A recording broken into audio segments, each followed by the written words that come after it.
ही post बघा.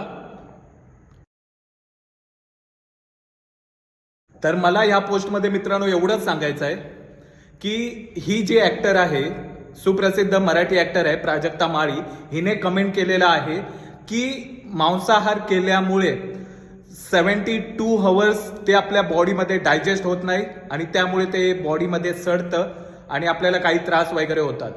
तर यावरती मला एक सांगायचं आहे की जेव्हा आपण सेंटेन्स काही बोलतो ना, तेव्हा ते बोलताना काळजी घ्यायला पाहिजे आणि त्या गोष्टीबद्दल आपल्याला परफेक्ट नॉलेज सुद्धा असलं पाहिजे.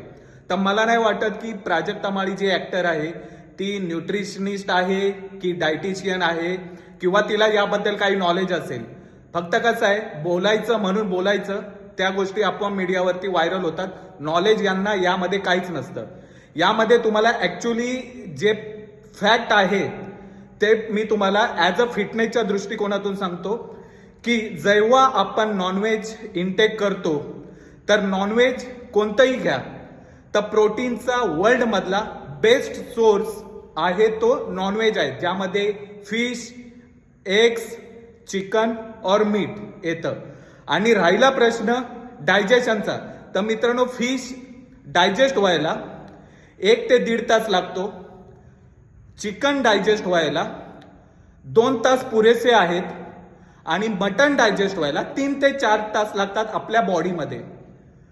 आणि राहिला प्रश्न प्रोटीनचा, तर वर्ल्डमध्ये सगळ्यात जास्त प्रोटीन भेटतं ते चिकन आणि मीट मधूनच भेटतं आणि फिश मधून भेटतं.